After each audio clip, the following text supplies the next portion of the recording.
Hello दोस्तों, तो कैसे हो आप लोग। स्वागत है आपका अपने प्यारे channel helper sir math and physics पर।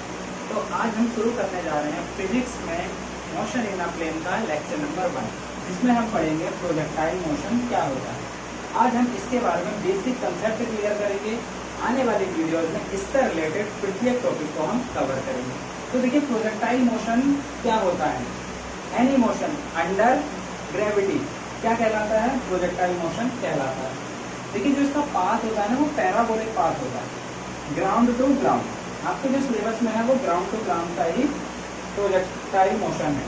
तो देखिए, इसके बारे में समझते हैं। मान लिया आपने किसी पार्टिकल को इनिशियल वेलोसिटी u के साथ फेंका किसी एंगल थीटा पर, तो वह ऊपर जाने के साथ साथ आगे की ओर भी गति करता है। तो इस प्रकार प्रोजेक्टाइल मोशन में जो पार्टिकल होता है उसके पास दो इनिशियल वेलोसिटी हो जाती है। पहली x डायरेक्शन में हो जाती है, ux बराबर u cos थीटा। इसी प्रकार y डायरेक्शन में हो जाती है, uy बराबर u sin थीटा। देखिए, प्रोजेक्टाइल मोशन को डील करने के लिए सबसे बढ़िया तरीका क्या होता है, उसको दो भागों में डिवाइड कर दो। प्रोजेक्टाइल जो होता है वो वर्टिकल एंड हॉरिजॉन्टल दो डायरेक्शन में होता है। तो इसको डील करने का सबसे बढ़िया तरीका क्या हो गया, एक वर्टिकल में तोड़ दो और एक दूसरा हॉरिजॉन्टल में तोड़ दो। तो देखिए, वर्टिकल डायरेक्शन में जो पार्टिकल का इनिशियल वेग होता है वो u sin थीटा होता है, तथा इसमें जो एक्सेलरेशन कार्य करता है वो ड्यू टू ग्रेविटी कार्य करता है। अब देखिए, ड्यू टू ग्रेविटी एक्सेलरेशन नीचे की ओर कार्य कर रहा है और जो हमारी गति हो रही है, मोशन हो रहा है, वो ऊपर की डायरेक्शन में हो रहा है। तो इसमें जो g आता है वो हमारा माइनस के साथ आता है। तो वर्टिकल डायरेक्शन में जो एक्सेलरेशन होता है इन y डायरेक्शन क्या होता है, माइनस g होता है। अब देखते हैं हॉरिजॉन्टल मोशन में। हॉरिजॉन्टल मोशन में जो पार्टिकल होता है उसका इनिशियल वेग क्या होता है, u cos थीटा होता है, लेकिन इसमें जो एक्सेलरेशन होता है वो 0 होता है। इसका क्या मतलब है कि जो कंप्लीट प्रोजेक्टाइल मोशन होता है उसमें हॉरिजॉन्टल मोशन में उसका वेग अपरिवर्तित रहता है, कांस्टेंट बना रहता है। तो आइए इसके बारे में और पढ़ते हैं।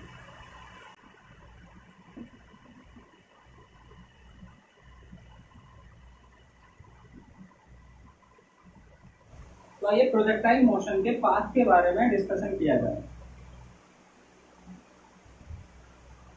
प्रोजेक्टाइल मोशन का जो पाथ होता है वो पैराबोलिक पाथ होता है। अब इसमें किसी भी क्षण, किसी भी स्थिति में पिंड की वेलोसिटी, एक्सेलरेशन के बारे में डिस्कशन करेंगे। मान लीजिए आपने किसी पार्टिकल को u इनिशियल वेलोसिटी के साथ थीटा एंगल पर फेंका। मान लीजिए p पॉइंट पर x डायरेक्शन में उसका वेग क्या है, ux, y डायरेक्शन में u1। इसी प्रकार अगले पॉइंट पर x डायरेक्शन में ux, y डायरेक्शन में u1। लेकिन एक पॉइंट ऐसा आएगा जहां पर जो y डायरेक्शन में वेग होगा वो 0 हो जाएगा। क्यों होता है, देखिए, जब आपने किसी पिंड को किसी थीटा एंगल पर इनिशियल वेलोसिटी के साथ फेंका तो वो जैसे जैसे ऊपर जाएगा उसका वेग कम होता जाएगा, कम होता जाएगा, कम होता जाएगा। एक स्थिति ऐसी आएगी जहां पर उसका y डायरेक्शन में जो वेग होगा वो 0 हो जाएगा, तो वो होता है उसका हाईएस्ट पॉइंट। उसके साथ साथ जब वह आगे की ओर बढ़ता है पार्टिकल, तो उसका वेग बढ़ता जाता है, बढ़ता जाता है। तो स्टार्टिंग में जिस वेग से आपने पार्टिकल को फेंका था उस वेग से जब वह आगे की ओर बढ़ेगा तो ड्यू टू ग्रेविटी एक्सेलरेशन उसका वेग घटता जाएगा, घटता जाएगा, घटता जाएगा। एक स्थिति में उसका वेग 0 हो गया। अब वह जब नीचे की ओर आएगा तो उसका वेग फिर से बढ़ता जाएगा, यहाँ ux हो जाएगा। अब यहाँ नीचे की ओर कार्य करेगा तो यहाँ पर इसका वेग बढ़ता जाएगा। एट द एंड पॉइंट ये किसी एक एंगल पर नीचे आकर गिरेगा, तो ये वही एंगल होगा जिस एंगल पर आपने इसको फेंका था। और इस पॉइंट पर जो वेलोसिटी होगी वो भी वही होगी जिस वेलोसिटी से आपने इसको प्रारंभ में फेंका था। तो देखिए, प्रोजेक्टाइल मोशन में इतना पढ़ने के बाद आपको क्या क्या बातें याद रखनी है वो समझिए। किसी पिंड को आपने इनिशियल वेग दूसरा फेंका, उसी थीटा नंबर। तो जो एक्स डायरेक्शन में उसका इनिशियल वेग होता है वो क्या होता है, यू एक्स बराबर u cos theta. And y direction में जो इनिशियल वेग होता है यू वाई बराबर u sine theta. At the top जो हाईएस्ट पॉइंट होगा वहां पर वी वाई बराबर क्या होता है, 0 होता है। और जब वर्टिकल मोशन की बात की जाती है तो उस स्थिति में एक्सेलरेशन कार्य करता है in Y direction due to gravity. Motion ऊपर को हो रहा है, एक्सेलरेशन नीचे लग रहा है, इसलिए माइनस जी आता है।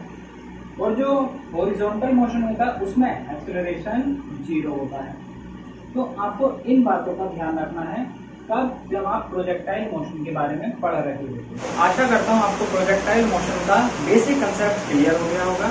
आने वाली वीडियोस में हम इससे रिलेटेड और टॉपिक्स कवर करेंगे, जिसमें हम इसकी हॉरिजॉन्टल रेंज वो निकालेंगे, मैक्सिमम हाइट वो निकालेंगे, तथा जब पार्टिकल प्रारंभिक बिंदु से अंतिम बिंदु तक गया उसको वहां तक पहुंचने में कितना समय लगा उसके लिए भी हम व्यंजक ज्ञात करेंगे।